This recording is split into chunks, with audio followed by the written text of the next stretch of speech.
بسم الله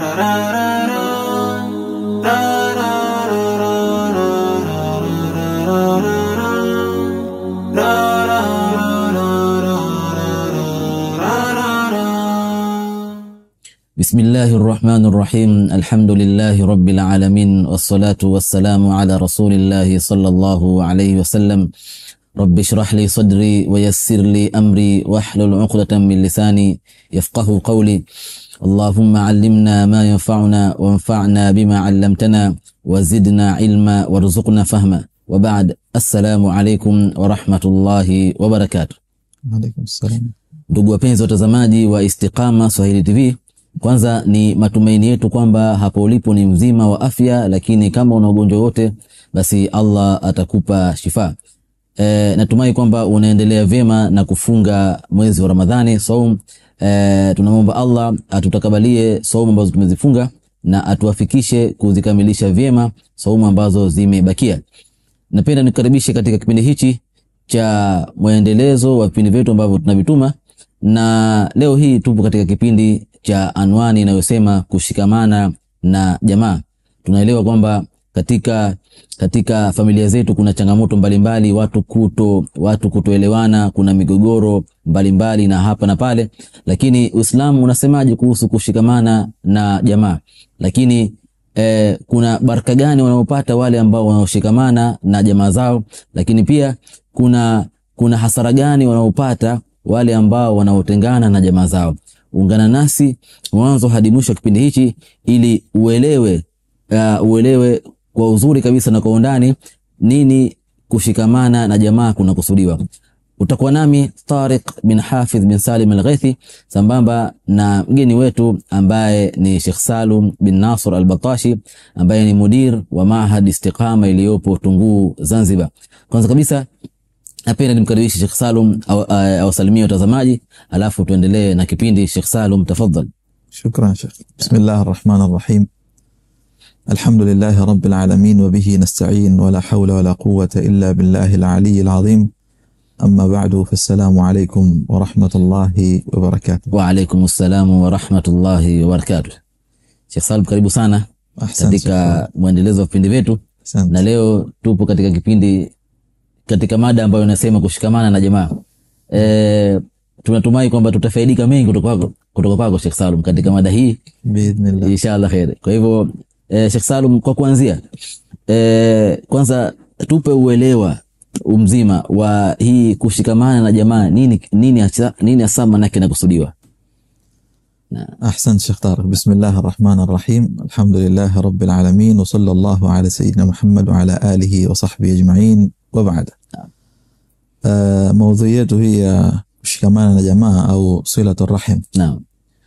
Silatul rahim ina maana pana, ndio, na ni katika vitu ambavyo Allah subhanahu wa ta'ala ameviwajibisha kwetu sisi wanadamu, ndio, na ni kutokana na maumbile ambayo Allah subhanahu wa ta'ala ametuumba. Naam.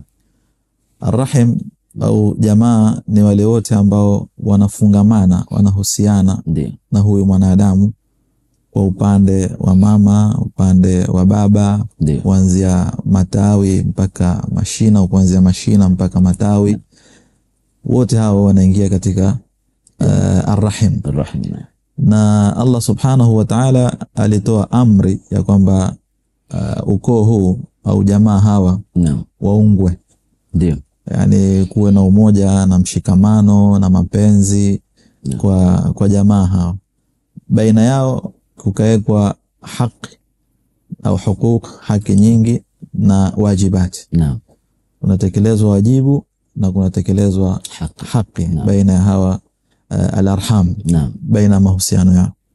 Na dini yetu ambayo Allah subhanahu wa ta'ala akaturidhia nayo ni dini ya Uislamu, imeweka mfumo maalum kwa ajili ya kutunza hii ukoo au rahim au jamaa, kwa kutoa amri na maelekezo na makatazo. Kwa hivyo familia, ndugu, maami, wajomba, mahalo, mashangazi, watoto na wengine wote hawa wanaingia katika hili duara la arrahim.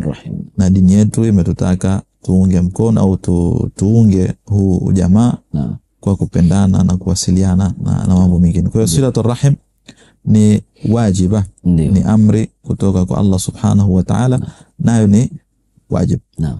Hata katika kitabu cha Qur'an Allah subhanahu wa ta'ala aliwahutubia watu wote, jawad an-nadhar kama ni muislamu au si muislamu, muumini au si muumini. Bismillahir rahmanir rahim. Ya ayuhan nasu ittaqu rabbakum alladhi khalaqakum min nafsin wahida wa khalaqa minha zawjaha wa batha minhuma rijalan kathiran wa nisaa.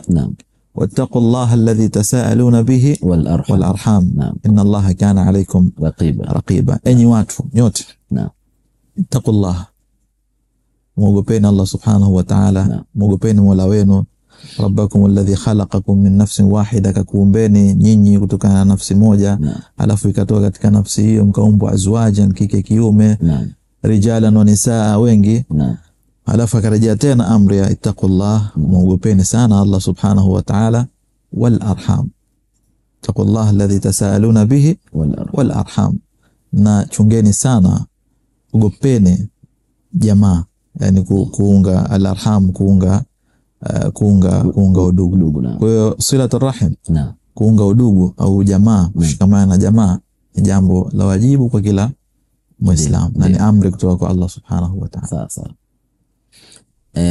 Asante sana Sheikh Salum kwa utangulizi huo, na tumejifunza mengi kutoka kwako. Labda kwa nini mshikamano wa kijamii ni muhimu kwa Uislamu? Kirudi tena katika dini yetu ya Uislamu, ni dini ya umoja, mapenzi na mshikamano. Hii neno mshikamano ile tupige mstari au mistari miwili chini yake, ambalo hili linakuja baada ya kuweko vitu huku, mapenzi, huruma na mengine, mpaka kufikia katika kushikamana. Allah subhanahu wa ta'ala alipomuumba mwanadamu, maumbile yake, tabia maumbile yake, hawezi kuishi peke yake, wala hataweza kukidhi haja zake zote akiwa yeye peke yake. Namna yoyote atakayofikia katika labda utajiri, nguvu na mengine, lazima atahitaji mtu mwingine. Mtu mwingine unapomhitaji, naye pia ana kasoro labda, au ana kitu pengine atakihitaji kutoka kwako. Ni sunna ya maisha ambayo Allah subhanahu wa ta'ala kaiweka, liyattakhidha ba'dhum ba'dhan sukhriya, ili wasaidiane wenyewe kwenye baadhi yao kwa baadhi yao. Sasa ukiangalia mfumo mzima wa dini ya Kiislamu, basi umekuja katika mfumo wa jamaa, wingi, jamaa, kushikamana. Kwa mfano kwenye sala, pengine unasimama peke yako kusali usiku au kusali sala yoyote ya faridha au ya sunna, akiwa unasoma al-Fatiha. Ukisoma al-Fatiha, ukiomba dua, huiombei nafsi yako peke yako, kweli, ihdina siratal mustaqim au iyyaka na'budu wa iyyaka nasta'in, kweli, tunakuabudu peke yako sisi, kwako wewe ndio tunataka msaada, utuongoze, tuongoze sisi, pamoja na kuwa unasali peke yako. Hii ni ishara au inaelekezwa kwa huyu mwanadamu kwamba peke yako kuishi katika ulimwengu ni ngumu, haiwezekani. Utakapofikia katika daraja, lazima utahitaji wenzako.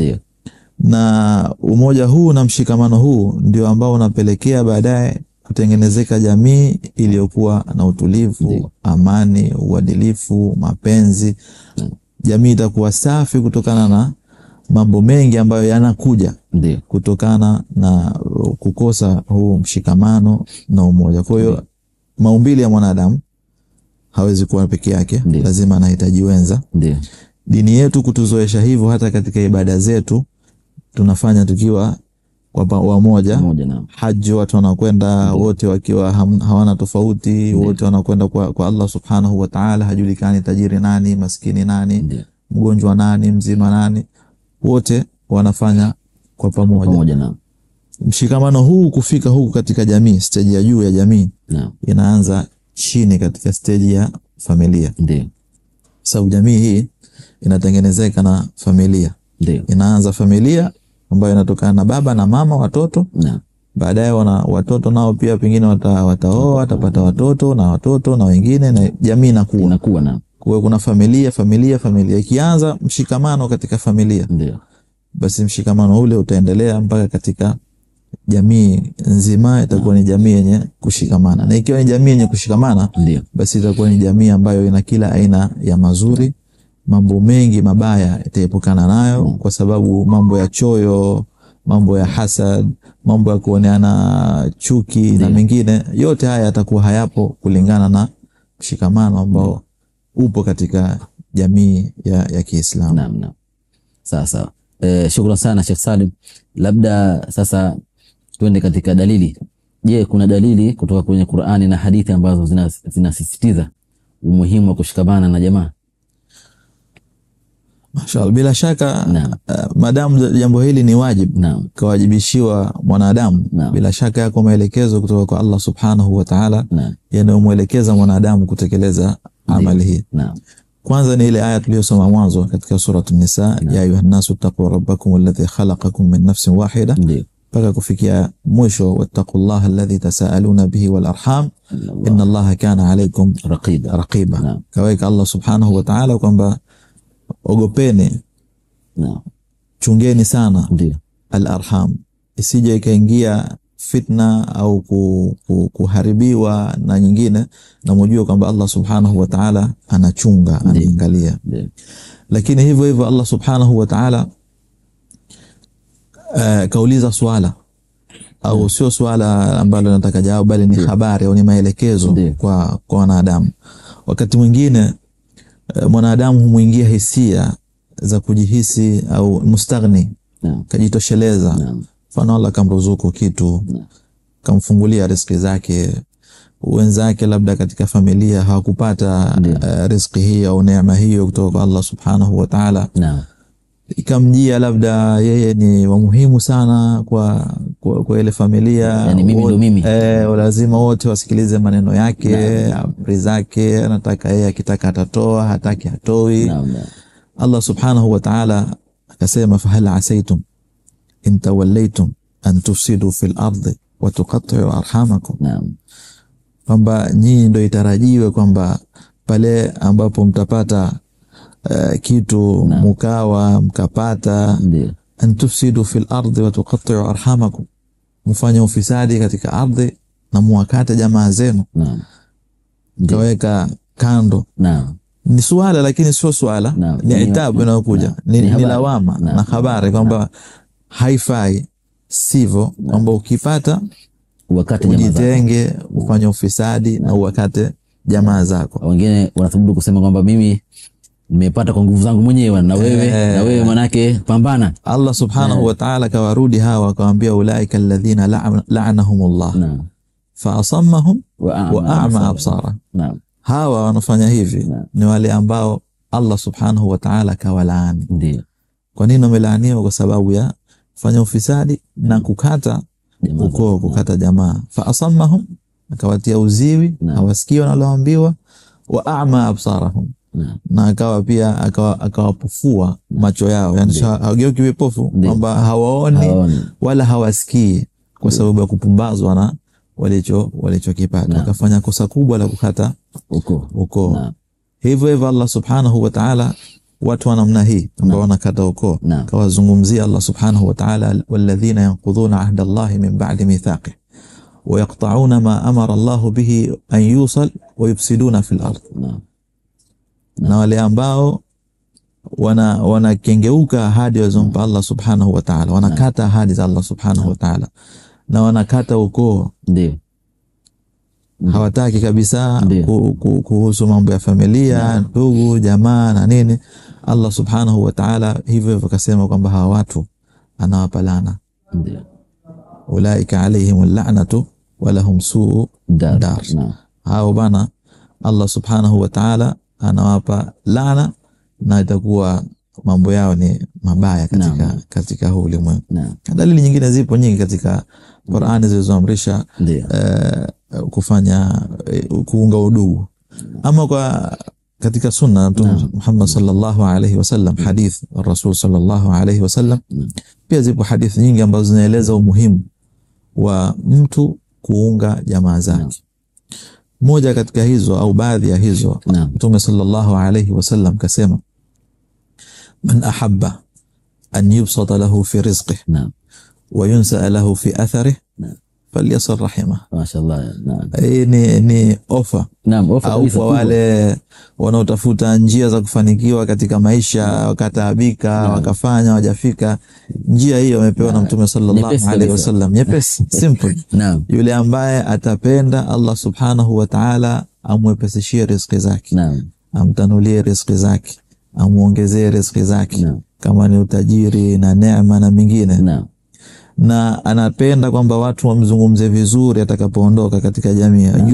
Yunsa lahu fi athari. Naam. Moja tu afanye, falyasir rahimah, aungane na jamaa zake, basi na aunge ukoo wake. Naam.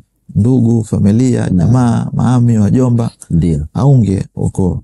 Kiunga ukoo, naam, tayari mambo yanawepesishwa. Kuna Allah subhanahu wa ta'ala, riziki zinakuja, mambo yanakwenda wepesi. Hata yeye sira yake katika jamii inabaki kuwa ni nzuri. Watamzungumza vizuri watu katika jamii kwa mashaallah fulani anasaidia watu wake, mashaallah fulani kafanya hivi na hivi. Visa kama hivi au hali kama hizi zipo katika jamii. Watu wamekufa lakini athari zao njema zimebaki kutokana na kuunga udugu kwa ndugu zao. Na wapo watu wao hawana mambo mengi katika jamii, labda mabiashara na nini na nini na nini, lakini Allah subhanahu wa ta'ala kawafungulia, kawapesishia katika riziki zao. Falyasir rahimah, basi na aunge ukoo. Mtume sallallahu alaihi wasallam kasema, kalifungamanisha jambo hili la kuunga udugu na al-iman. Kasema Mtume sallallahu alaihi wasallam, man kana yu'minu billahi wal yawmil akhir falyasir rahimah. Yule ambaye anaamini, kumwamini Allah subhanahu wa ta'ala na siku ya mwisho, basi na aunge udugu. Kinyume chake, akiwa haungi udugu, maana yake mtu huyo imani pia hana wala hatarajii, yani bado hajaamini vizuri, wala hatarajii malipo ya siku ya mwisho. Hizo ni baadhi ya dalili zilizokuja katika dini yetu ya Kiislamu kwenye kitabu cha Allah subhanahu wa ta'ala na hadithi za Mtume sallallahu alaihi wasallam. Kumbe katika hadithi hii Sheikh Salum kuna hatari kubwa sana, yani kwamba mtu kawa haungani na jamaa zake, basi huenda kwamba imani yake kidogo haiko sawa. Naam, haiko sawa. Naam, kutokana na hadithi hiyo ile Mtume sallallahu alaihi wasallam. Kwa nini imani yake haipo sawa? Kwa sababu jambo hili la kuunga ukoo ni amri kutoka kwa Allah subhanahu wa ta'ala. Kama hujaitekeleza amri kutoka kwa Allah subhanahu wa ta'ala, maana yake wewe hujamwamini Allah subhanahu wa ta'ala. Na jambo hili tofauti na wanavyolifahamu watu kwamba ni jambo binafsi au ni jambo linaloendeshwa katika jamii yetu sasa hivi, linaendeshwa zaidi na hisia, emotion, awatif. Mie kama haji kwangu na mie sendi kwake, kama hanipi na mie simpi, kama hanipigii simu na mie simpigii simu. Wanasahau kwamba hili jambo kila mmoja kaamrishwa kwa nafsi yake. Wala taziru waziratu wizra ukhra, hamna atakayebeba mzigo wa mwenzake. Yeye kama haungi, mimi naunga. Yeye kama hanipi, mimi nampa. Yeye kama hanisalimii, mimi namsalimia. Lakini watu wanalichukulia kwa njia ya awatif, emotions, hisia zile. Namjia mtu anahamaki, ananuna, anaghadhibika, basi mestaki tena, simjue nisimjue. Hii ndio inayopeleka katika baadaye akiba iliyokuwa sio nzuri. Sasa na mbaya zaidi maana kwamba utakuta yanafanya hivyo ni ndugu khalisa. Naam, ndugu khalisa, wengine ni abna am, wengine ni muhimu ndani ya rahim. Na pengine ni kutokana na vitu ambavyo havina hadhi, havina thamani, ikapelekea mpaka kukata udugu. Sasa ndugu mtazamaji, tupo katika kipindi chenye mada ya kushikamana na jamaa. Kama mpaka sasa huzungumzi na jamaa zako au mmegombana, basi ni vyema mkae chini, mmalizane tofauti zenu, mfanye sulhu ili muweze kupata hizi fadhila ambazo Sheikh Salum hapa katuambia, kuepusishiwa riziki zako, hata ukiondoka utasoma vizuri na nyingi ambazo hapa kazungumza. Kwa hivyo si vizuri kugombana au kutosema na jamaa zako, ni jambo ambalo sio zuri. Bora mkae chini, mmalize tofauti zenu, mfanye sulhu na muendelee kuzungumza kama kawaida na kushikamana. Ni jambo muhimu sana katika Uislamu na katika jamii. Labda Sheikh Salum, sasa hivi tuko katika mwezi wa Ramadhani. Sasa Ramadhani inachangiaje katika kuimarisha mshikamano wa kijamii? Mashaallah, Ramadhan ni mwezi wa fadhila nyingi, mwezi wa kila aina ya khairi. Ndio. Na ni madrasa Ramadhan au chuo kinachomfundisha mwanadamu na kuelea. Kwa katika kipindi kilichopita cha Salum ulisema ni university. University inaelea nafsi ya mwanadamu kumpeleka katika mema. Na ndani yake tumezoea tunafanya khairi nyingi. Na khairi hizi Allah Subhanahu wa Ta'ala kwa ofa zake alizozitoa kwamba anaongeza ujira. Ndio. Kwa hivyo khairi nyingi zinafanyika ndani ya Ramadhan. Ramadhan itaathiri vipi au itaweza kuchangia vipi katika kuunga udugu? Kwanza kutokana na kuwa Ramadhani ni mwezi wa khairi. Ndio. Ni mwezi ambao ndani yake au kabla ya kuingia lazima mwanadamu amesafisha nyoyo zao, wamesafishana nia na vingine. Ndani ya mwezi huu kuna mambo mengi yanafanyika. Ndio. Nayo ni ya wema. Ndio. Na Allah Subhanahu wa Ta'ala katika kufanyia na wema wenyewe kwa wenyewe wanadamu kabainisha kwamba al-aqrabuna aula bil ma'ruf. Ndio. Wale watu wa karibu ni bora zaidi kuwafanyia wema. Sasa ndani ya mwezi huu wale ndugu jamaa wote kwanza wanatakiwa kuwa ni kitu kimoja. Ndio. Kwa sababu Allah Subhanahu wa Ta'ala kawataka wawe hivyo. Ndio. Na anapoingia mtu katika mwezi mtukufu wa Ramadhan, maana anatarajiwa kuingia akiwa msafi wa moyo. Hawana tofauti, hawana ugomvi, hawana chuki, hawana hasad na wenzake. Ndio. Kwa kama kaingia au wameingia katika Ramadhan wakiwa na nyoyo safi, huu unakuwa ni mwanzo wa kushikamana. Ndio. Wakajuana, wakasogezana karibu, wakasaidiana, wakapeana, wakaongozana, wakanasihiana. Ramadhani imezoeleka hasa katika jamii zetu, watu wanaftari kwa pamoja. Inaweza ikawa ni fursa hii ya kukaa ndugu pamoja, labda mmoja kumuita wenzake au mmoja kwenda kwa wenzake. Hiyo ni fursa. Wakakuwepo pale, wakakaa, wakazungumza. Pia vile vile imezoeleka kwamba Ramadhan mashaallah watu wengi wanatoa. Kweli. Utumia kama ni msimu wa kutoa kwa sababu ya kupata ujira mkubwa.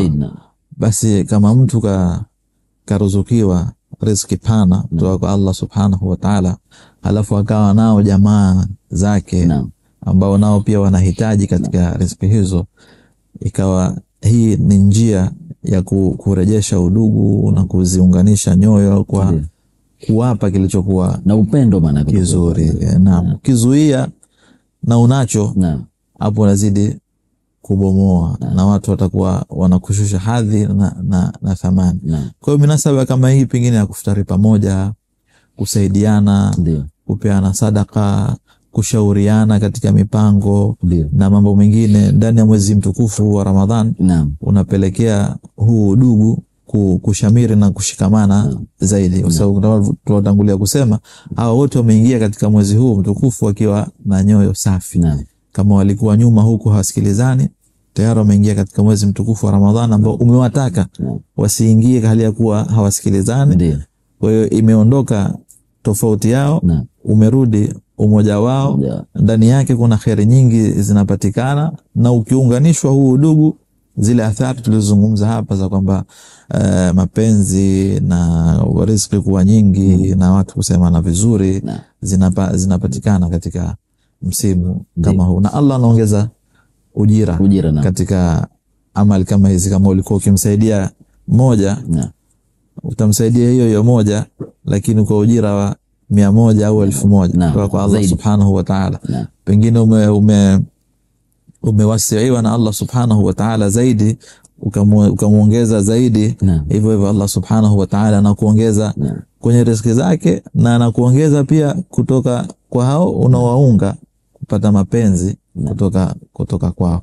Kwa hiyo utumike mwezi huu kama ni mwezi wa ndugu, kukaa pamoja, kubadilishana mawazo pamoja, ikiwezekana hata kualikana, kuja kufuturishana, ukapata ujira mkubwa kutoka kwa Allah Subhanahu wa Ta'ala. Sasa na Sheikh Salum, kama ulivyosema kwamba hii ni university, kwa hivyo ambacho kinachotarajiwa hapa hata Ramadhani ikimaliza basi ule udugu unaendelea bila shaka. Naam, kama imeingia Ramadhani kidogo au kabla kuingia Ramadhani watu yani hawasemeshani, walipoingia wakawa wanapeana hivi vitu, wakawa wanazungumza. Kwa hivyo usifikiri kwamba baada ya Ramadhani ule uhasama utarudi tena kama utarudi, kwamba sasa hivi mwezi ushaandama. Naam, tunarudi tena katika usisemeshe sikusemeshe, usije tena kutaka sadaka, usije tena kutaka nini. La, haya mambo yanakuwa tufikiri, kwa sababu ni kama ulivyosema ni chuo au chuo kikuu ambacho kinatufundisha. Sheikh Salum, labda ni matendo gani ambayo yanasaidia? Nadhani hili swala linaendana na ile ambalo naam, yani manake yanasaidia kudumisha mshikamano wa jamaa. Nadhani majibu yake ni hili ambalo tutaongezea zaidi hapo kidogo. Naam. Najua kwa jinsi alivyotuumba Allah Subhanahu wa Ta'ala, ndio wanadamu katuingiza hisia katika nyoyo zetu, ndio za kupenda na kuchukia. Naam. Na maumbile haya Mtume sallallahu alayhi wasallam ndio atuambia kwamba jubilatil qulubu ala hubbi man ahsana ilayha. Nyoyo zimeumbwa, maumbile ya Allah Subhanahu wa Ta'ala, kumpenda yule ambaye anamfanyia wema, anayefanya vizuri. Ndio. Sasa ili tufike huku katika kuwa na udugu uliokuwa imara na mshikamano, vipo vitu vingi ambavyo vinachangia kufikia huku. Ndio. Kwanza tuanze na aljanib nafsi, upande wa nafsi. Ndio. Kibinadamu, yani inawezekana ikawa ni ndugu, baba mmoja, mama mmoja. Ndio. Lakini mmoja akaweka kinyongo katika nafsi yake, pengine kutokana na matendo au maneno yaliyotoka kwa upande mwingine, pengine kwa ndugu yake au nje ya familia, maneno ya fitna na mengine. Naam. Kwa hiyo ili tufike katika udugu, kwanza tuanze na janib nafsi, tusafishe nyoyo. Ndio. Kusafisha nyoyo manake usiweke kinyongo, wala usiweke choyo, wala usiweke hasadi, wala usiweke ubinafsi. Naam. Katika moyo. Ndio. Hiyo ni hatua ya kwanza. Naam. Kwa sababu hivi vitu vikiwepo hivi ndio vinasababisha kukatika udugu na kuweka uadui. Naam. Kwa sababu haya mapenzi na nini yanaanza katika moyo. Kwa hiyo lazima mwanadamu hakikisha, au Muislamu hakikisha kwamba moyo wake safi. Naam. Hauna chuki, hauna kinyongo, hauna choyo, hauna hasadi, hauna ubinafsi. Ndio. Ili uwe sasa tayari moyo huu kupokea mapenzi ya ndugu na jamaa. Akimaliza hapo, unakuja sasa katika vitendo, ndivyo vinavyoonekana. Ndio. Kiwa mtu ana nia safi katika moyo wake kwa mwenzake, kwa ndugu yake, basi inatarajiwa kwamba mapenzi yatakuwepo. Umoja utakuwepo. Ataumizwa huyu mtu na jambo ambalo linamuumiza mwenzake au ndugu yake au jamaa yake. Huzuni zake ni huzuni zako, na furaha yake ni furaha yako. Yani nyoyo zao zinaunganika. Kwa hiyo pale yataanza kuja mapenzi, kwa sababu moyo wake tayari uko safi. Ndio. Mapenzi yale yanakuja kutokana na vitendo ambavyo vinafanywa. Vitendo hivyo vipo vya aina nyingi. Inawezekana ni vitendo, na kitendo si kitendo kikubwa. Pengine jambo dogo tu linaweza kubadilisha jambo likaharibu, na jambo hilo dogo tu linaweza likabadilisha jambo likatengeneza. Kwa hivyo kusaidiana, mfano baina ya ndugu, aliyekuwa nacho amsaidie aliyekuwa hana. Ndio. Aliyekuwa sio dhaifu amsaidie aliyekuwa dhaifu. Udhaifu katika nyanja tofauti, labda udhaifu wa kiuchumi, wa afya na mengine. Kuna kusaidiana hapa, kupeana. Vile vile kushauriana. Ndio. Watu wakakaa wakashauriana katika mambo ambayo yanahusu pengine familia yao. Ndio. Nini tufanye? Kuna jambo hili, kuna jambo lile. Au ushauri pengine kutoka kwa mdogo kwenda kwa mkubwa. Baba kwa watoto, kaka kwa ndugu, mjomba kwa watoto, ami kwa watoto, ushauri.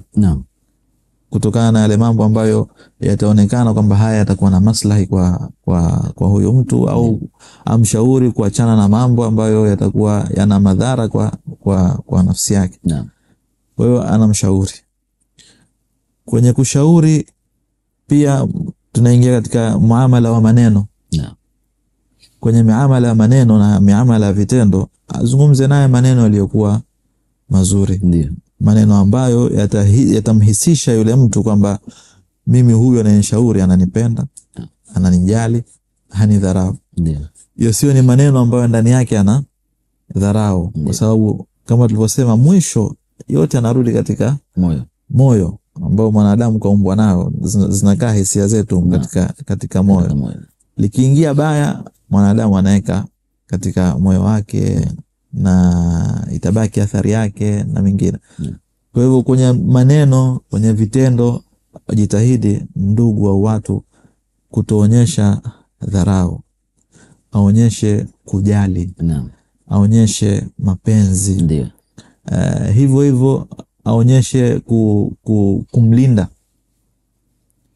Kumlinda huyu mtu, huyu ndugu yake au jamaa yake, asifikwe na baya. Na kwenye kumlinda si tu kumlinda manake na labda pengine mtu anamshambulia au vipi, la, inawezekana kumlinda pia na kukengeuka njia ya Allah subhanahu wa ta'ala.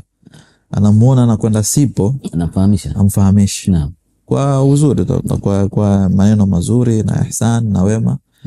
Hivyo anamuona anafanya jambo silo, amwambie kwamba hili silo, na huku ni kumlinda, na dhulumu labda wanafanya mingine nayo pia ayafanye. Hivyo katika mambo ambayo yanakuza huu udugu. Naam. Kuwajali hata waliokuwa chini yake. Yani kwa mfano una ndugu au kaka, lakini kaka na watoto wake au dada na watoto wake. Ndio. Isiwe manake alaka mafungamano baina yako na dada tu, na waliokuwa chini yake pia nao pia uonyeshe ihsan kwao na wema. Haya mambo yatarudi kuhuisha udugu, kwa sababu jubilatul qulubu ala hubbi man ahsana ilaiha. Labda Sheikh Salum, naona muda unatuacha mkono na tuna mingi hapa tunataka tuyajue kutoka kwako Sheikh Salum. Labda kwa nini kusaidiana na kushirikiana ni sehemu muhimu ya ibada? Tayeb. Naam. Kama nilivyotangulia kusema mwanzo, hata tukisimama katika ibada zetu za sala, tuko peke yetu, lakini tunazungumza kwa ulimi wa wingi. Naam. Sisi tuongoze sisi, ongeza sisi. Na mwanadamu alipoletwa ulimwenguni hapa, kaletwa kuwa yeye ni khalifa, msimamizi. Allah alipotangaza kwa malaika, inni ja'ilun fil ardi khalifa. Msimamizi. Kwa hiyo kwenye kusimamia, usimamizi wako utakuwa hauna maana ikiwa huna unaowasimamia. Ndio. Na ikiwa hawapo wanaosimamiwa, basi jukumu hilo la kusimamia hunalo tena.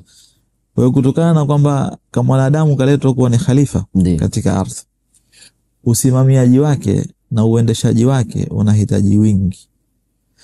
Wingi huu unahitaji kuwepo mahusiano yaliyopangika. Ndio tumesema kuanzia kwenye familia zinaingia katika jamii, huyu ndugu ya yule ndugu wa huyu, ndugu wa huyu kaoa kwa huyu, yule kaoa kwa yule, inatengenezeka jamii. Kwa hivyo dini yetu ya Uislamu imehimiza katika umoja, na umoja hautapatikana ikiwa hakuna kushikamana ndani yake, na kushikamana hakutakuja ikiwa hakuna tuliyotanguliza kusema nyoyo safi, mapenzi, huruma, ihsan.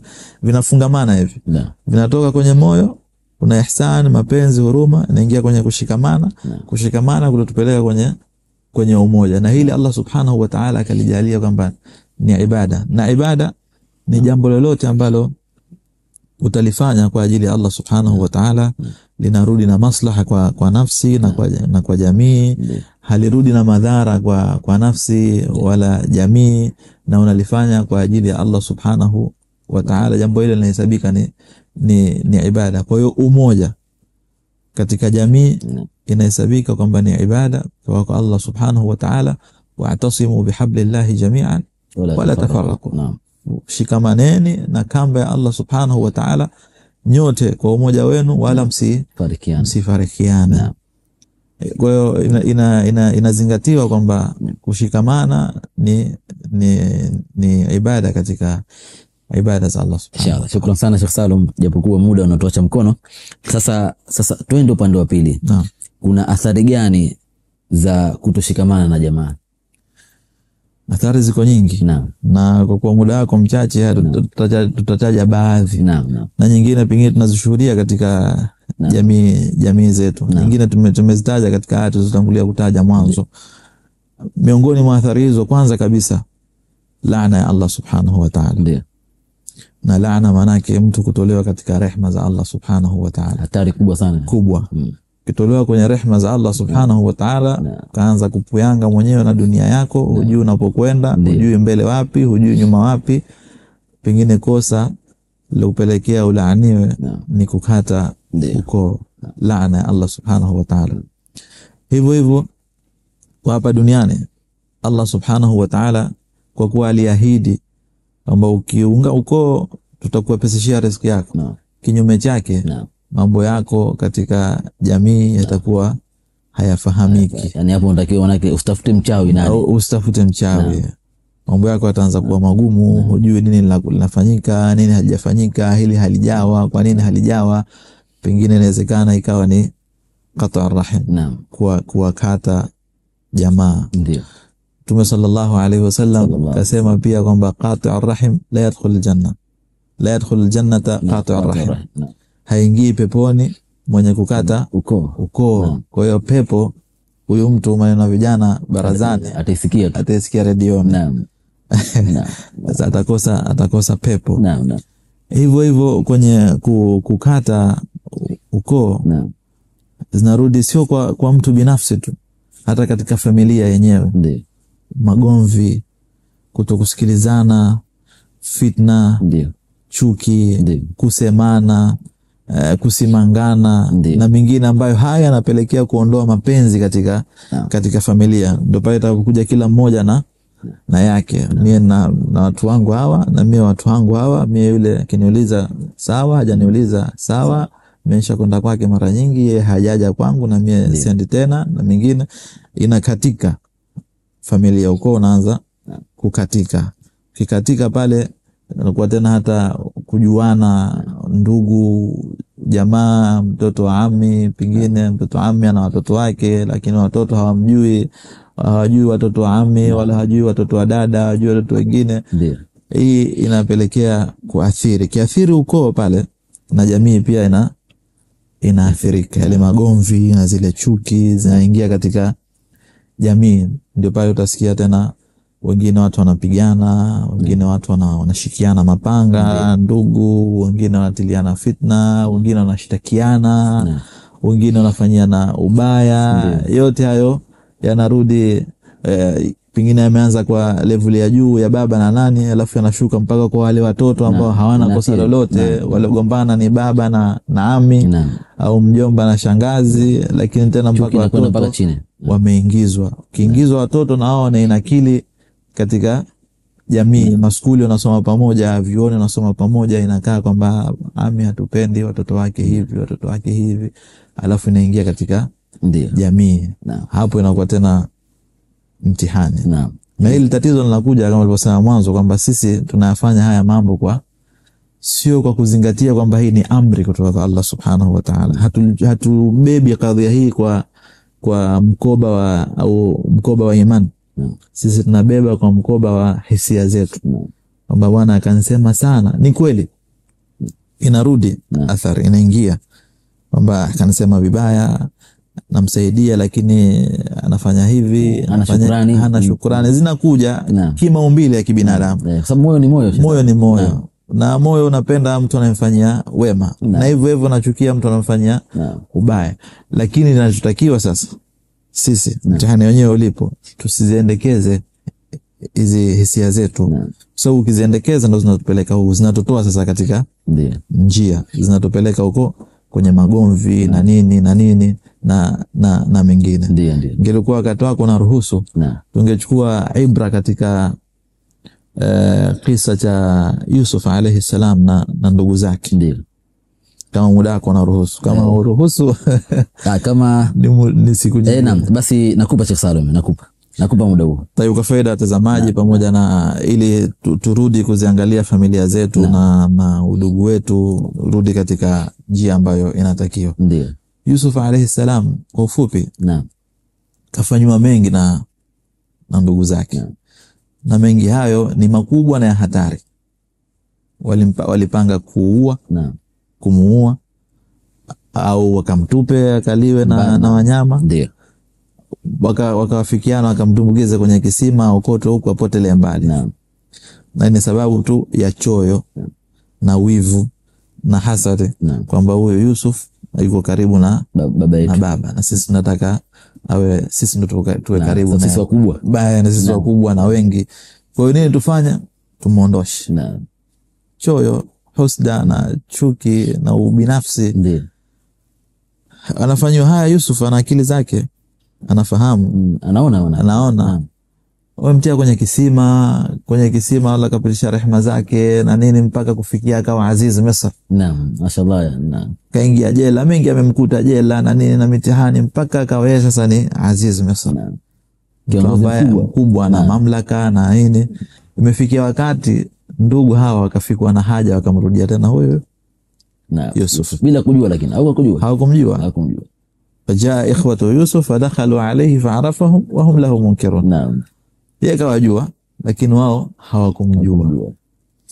Pamoja na kuwajua, hakurejesha mkanda nyuma. Naam. Wala hakuchukua kwamba hii sasa ndo fursa ya kumkomoa. Naam. Hii sasa ndo nataka nimuonyeshe mimi ni nani.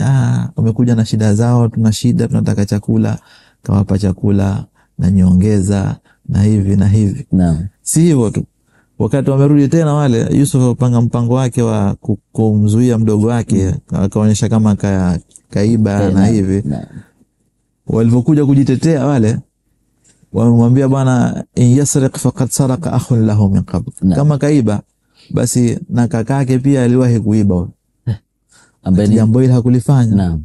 Ambaye ni Yusuf, na mwenyewe ndo anaambiwa pale. Naam. Reaction yake ilikuwa nini? Fa asarraha Yusuf fi nafsihi wa lam yubdiha lahu. Kaificha katika nafsi yake, imemuuma, imemgusa, lakini hakuwaambia wala hakuwafunulia, wala myubdiha lahu. Kafanya kama hajasikia, kafanya kama hajaona, kafanya kama hakijatokezea kitu. Na hata alipokuja kuwakumbusha kwamba bwana, nyie mnajua mmemfanyia nini Yusuf? Bwana, wewe ndo Yusuf? Mimi ndo Yusuf na huyu mdogo wangu. Basi tusamea. Haina haja kwa la tathriba alaykum al-yawm yaghfirullahu lakum wa huwa arhamur rahim. Mashallah. Naam. Ingelikuwa tukio kama hili liliposema katika enzi zetu za sasa hivi, yani tukafanyiwa ubaya na ndugu zake, yani hapo ndo pakumkomoa hapo sasa.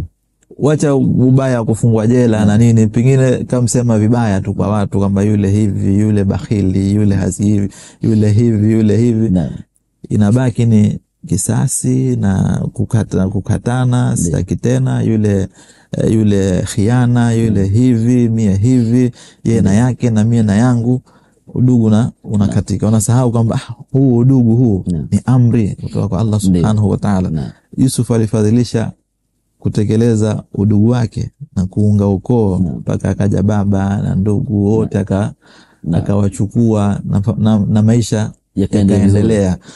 Hakufungua kurasa mafaili za nyuma, kwa sababu kalichukulia jambo hili sio kwa atifa, sio kwa emotion, sio kwa hisia, kwa imani. Kweli inamgusa, imemtouch na nini na hivi, lakini imani inamtaka aendeleze udugu. Naam.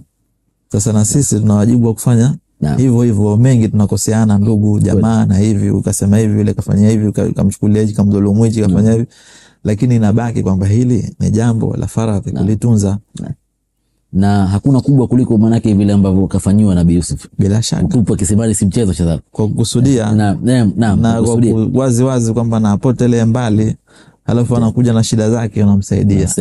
Sasa leo pengine mtu kaenda na haja yake, bwana nisaidie kitu fulani, sijapata futari. Mie sina, pengine anacho. Sina. Halafu akaenda akahangaika huyo mtu akapata riziki zake, halafu yule aliyokataa akaja Kama bwana nimeshikwa na shida fulani kidogo nisaidie. Unafikiria siku ile na unakumbuka bwana nilikuja kuomba iftari tu, kwamba unipe 10,000 tu ya iftari, nimekataa. Leo umekuja nataka kuniomba laki ukajitibu. Sasa haya hayatakiwi kuwepo katika silatu arrahim. Sawa.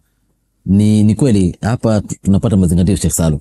Sheikh Salum, pengine mtazamaji pale ametengana na familia yake. Sasa anataka arudi. Sasa achukue hatua gani? Labda manake umfundishe achukue hatua gani za kuweza kurudi na kuungana na jamaa zake. Kama hili ni Sheikh Salum utakuwa swali la mwisho la kufungia. Inshallah. Naam. Kweli inatokezea katika jamii watu wanakosana. Naam. Na kwenye kukosana yupo mkosa na yupo anayekosewa. Naam. Na Mtume sallallahu alaihi wasallam kaweka limit, kaweka had ya muda wa mwanadamu kupitisha ubinadamu wake, au kukasirika na kughadhibika na kuhasemi na huyu.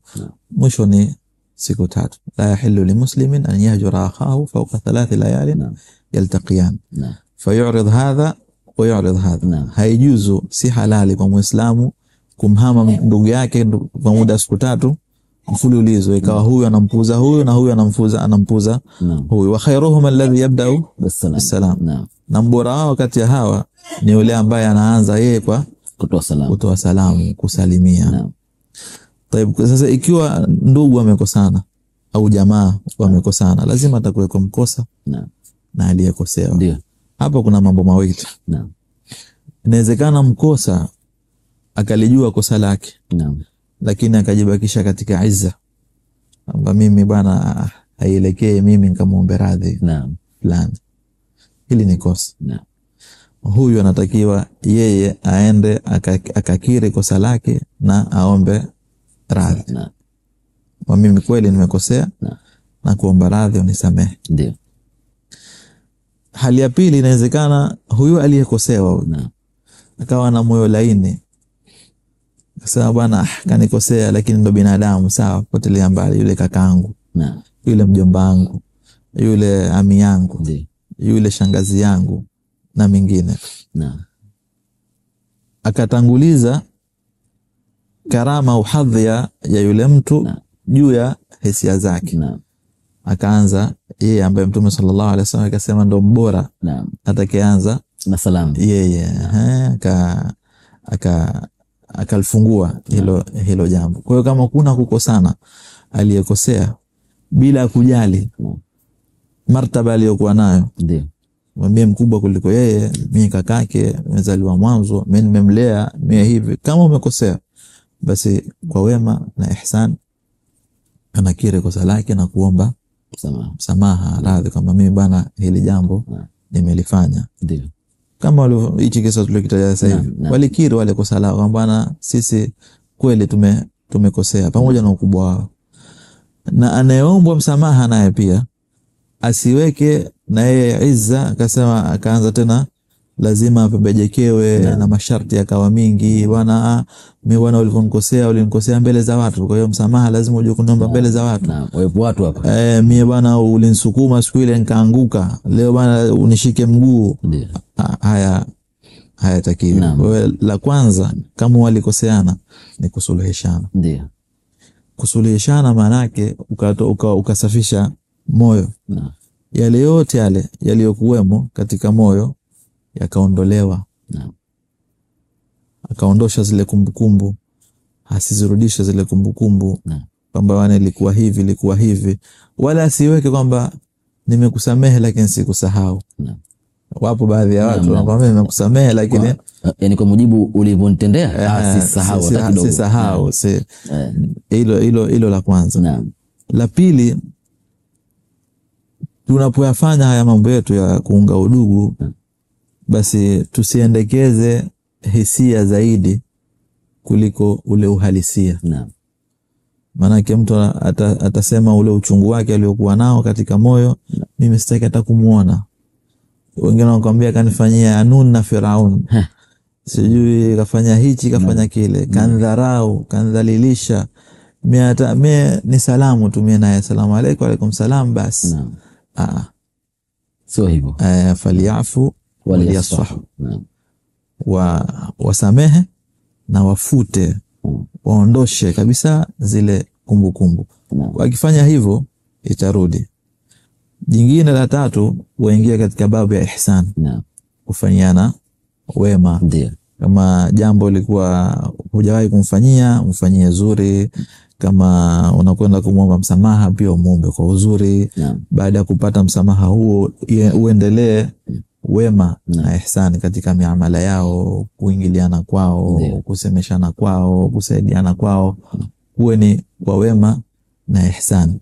Manake asijekuwa washapatana alafu tena yule aliyekosewa ambaye akatoa msamaha yule akawa anatumia link hiyo au joint hiyo kwamba nipe kitu fulani. Leo sina, huna wewe bwana, ulikuja ukaniomba msamaha mimi na hivi na hivi, leo utaki kunisaidia hivi, yani huenda tena ikaanza tena upya, ikarudi tena. Haya hayatakiwi. Kwa hiyo kama wapo waliozozana, basi huu ni wakati wa kurudi wakakaa katika meza, kila mmoja akatoa dukuduku lake kwa saraha, kwa sharti, sio kwa kulaumu wala kwa kubeza wala kwa kukebehi. Ni kusuluhishana na kuwekana sawa kwamba mimi hili silitaki, hili nalitaka, maneno haya siyapendi, maneno haya sawa, kitendo hichi sikitaki, kitendo hichi nakitaka. Yakifanyikana hayo, basi kila mmoja atakwenda na udugu utabaki katika njia iliyonyooka. Sawa sawa. Sheikh Salum, shukrani sana kwa elimu yako hiyo na ambayo umetufundisha. Maswala kama kawaida ninayo mengi Sheikh Salum, lakini kutokana na muda umeweka muda fulani, kwa hivyo nafikiri tusimame hapa. Mtazamaji na mimi mwenyewe pia nimefaidika na mengi ambayo Sheikh Salum umetufundisha. Shukrani sana kwa muda wako Sheikh Salum. Endelea pia kuwa nasi kipindi baada ya kipindi. Bado wakati tunakuhitajia Sheikh Salum utupe elimu ambayo yani upo nayo Sheikh Salum. Hivyo shukrani sana. Elimu sijafikia hivyo, lakini endelea kuwa nasi Sheikh Salum. Usituache mkono. Inshallah. Ndugu mtazamaji, mpaka hapa tumefikia mwisho wa kipindi. Sina cha kuongezea hata kidogo, kwa sababu naogopa nisije nikaharibu kile ambacho Sheikh Salum kaongea. Lakini Sheikh Salum leo mada ilikuwa ni kushikamana na jamaa. Kaongea mengi hapa, kwa hivyo natumai umesikiliza na utachukua hatua stahiki kwa wewe ambaye au umetengana na jamaa zako. Kazungumza fadhila na kazungumza hasara ambayo wanapata wale ambao wametengana na jamaa zao. Kwa hivyo chukua hatua stahiki ili uishi vizuri katika jamii. Sina zaidi mpaka hapa. Ulikuwa nami Tariq bin Hafidh bin Salim al-Ghaithi.